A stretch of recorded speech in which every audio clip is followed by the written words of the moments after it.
Also breaking, a woman died days after being hit by a vehicle in Taylor's. The Greenville County Coroner says 30-year-old Dymond Abercrombie was walking along Taylor's Road just before 10 on August 28th when she was hit by a vehicle. Abercrombie was taken to Greenville Memorial Hospital, where investigators say she died on Sunday. The coroner ruled the death was an accident. Breaking news, a woman is charged with murder after deputies say she was in a hit and run in Greenville. The sheriff's office says Angela Salter got into a car Sunday night and ran over two women on Valley View Drive. Deputies believe it happened after an argument between Salter and the victims. 36-year-old Cassondra Grayson died later at Greenville Memorial Hospital. According to the coroner, the other victim is okay. The sheriff's office arrested Salter and have now charged her with murder and attempted murder. Greenville County Sheriff's Office is investigating what's been ruled a homicide. Authorities say a woman is accused of hitting two other women. One of them has died. 7 News' Lauren Miller has more on this story. Well, it happened around 6:40 Sunday night here on Valley View Drive, and a longtime neighbor says she's never seen an incident quite like this. What's left at Valley View Drive is caution tape strewn through a broken tree branch, but last night was a different scene with sheriff's deputies investigating. I was sitting on my side porch and, I just heard a lot of commotion. The Greenville County Sheriff's Office says a female suspect got into a car and hit a woman. And investigators say the suspect then continued to drive and struck a second woman. Once deputies arrived on scene, they quickly learned that there was at least one victim struck by a vehicle. Chief Deputy Coroner Shelton England with the Greenville County Coroner's Office says at least one victim has died. The second victim was taken to the hospital for her injuries, but her condition is unknown at this time. Neighbor Gloria Vernon says her typically quiet neighborhood she's known for 25 years has never seen a scene like that. So I went back outside and then I kept hearing it. It got louder. So I went out on the front porch and looked up the street, and as soon as I hit the porch, police was coming. They were coming from every angle. I feel because somebody had to be dead. Forensic, dogs. Everybody was out here except the helicopters. Officials with the Greenville County Sheriff's Office says the suspect is in custody. In Greenville County, Lauren Miller, 7 News. Asheville police say they're looking for a man who's accused of shooting someone at a bar fight early Sunday morning. Authorities say it happened at North Lexington Avenue near Hiwassee Street. That's where a man was found shot in the leg. He was taken to the hospital, but there's no word on his condition. Police are looking now for Juan Francisco Martinez Jr. He's charged with assault with a deadly weapon and possession of a firearm by a felon. Police say he's considered armed and dangerous. If you see him, don't approach him. Just call 911. Spartanburg city leaders are mourning the loss of a former mayor. Mayor Junie White ran in 2009 and led the city for 12 years before Mayor Jerome Rice was sworn in. In 2021, White was awarded the Order of the Palmetto, South Carolina's highest civilian honor, during his final Spartanburg City Council meeting. Before he became mayor, White served as a member of City Council for 4 years. Department of Natural Resources was checking some boats for people who were headed out onto the water. This happening on one of the busiest boating times of the year. 7 News' Ariana Meadows has the story. Families are here on Lake Hartwell having fun celebrating Labor Day. The Department of Natural Resources is also here making sure everyone is safe. Labor Day is one of the busiest boating times of the year. I love being in the water. I love tubing or skiing or kneeboarding, wakeboarding. It's all my favorite. I love just having activities out to do on the lake.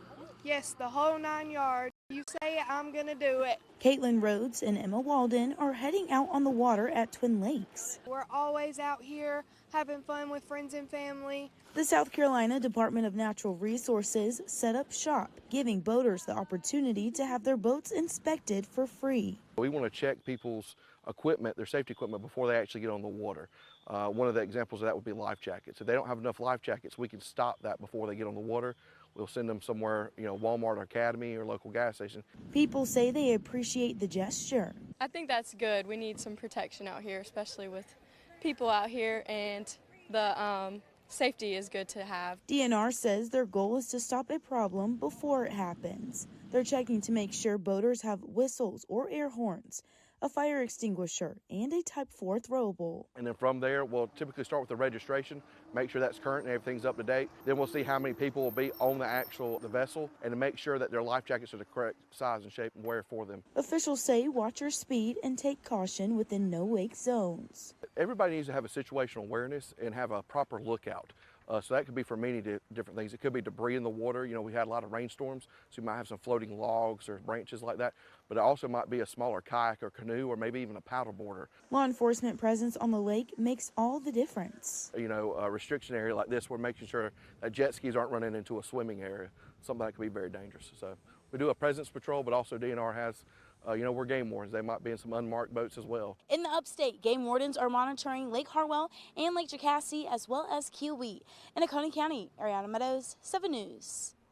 Game wardens will be out past sunset, making sure boaters have their navigation lights on. Later this month, you can enjoy some fall fun and give to a good cause. In just a few weeks, you can be a part of Fall for Farah. 7 News' Ripley Simone spoke with a local family to learn more about the fundraiser to bring awareness to a rare disorder that only affects 1 in every 50,000 people in the world. The Pelham Falls Clubhouse here in Greer will be transformed for a fundraiser aimed to help treat and cure a rare genetic disorder. Megan Plock's life looks a little different than other women in their 20s, overcoming challenges many will never know. When I was about 10, my mom and dad noticed that I seemed to fall a lot and just walk a little differently. After a genetic blood test, she was diagnosed with Friedreich's ataxia, or FA, something her family had never heard of. It was quite devastating when we first heard the news. We had no idea really what it was and what to expect.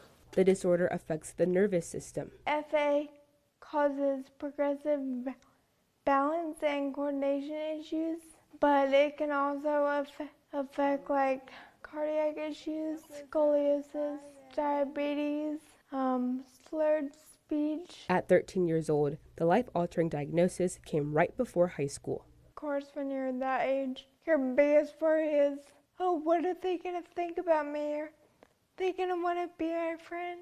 As Megan adjusted to high school, so did her parents. It's all the what ifs. Is she going to get to go to the prom? Is she going to fall in love? Is she going to get married? They're the biggest struggles, the what ifs. Get to go to the prom, so that was fun to see her, be with her classmates. Megan went on to graduate from Winthrop University. The one thing that I think is frustrating, people see her in a wheelchair and they think something's wrong with her brain. They're like, oh, how are you, honey? Or they say, bless your heart. And we have to say, yeah, she has a bachelor's degree in biology. Her legs don't work. Her brain's fine. And Megan is not done yet. Well, I would really like to write a book one day. Don't know what kind of book and I don't know when, but that's always in my mind.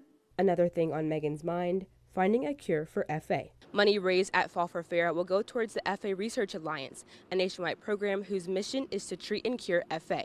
In Greer, Ripley Simone, 7 News. Fall for Farah will be Saturday, September 20th from noon to 4 at the Pelham Falls Clubhouse in Greer. There will be an auction, food, and even a cornhole tournament. You can sign up now. We have a link for how to do so on WSPA.com. Just look under links we mentioned.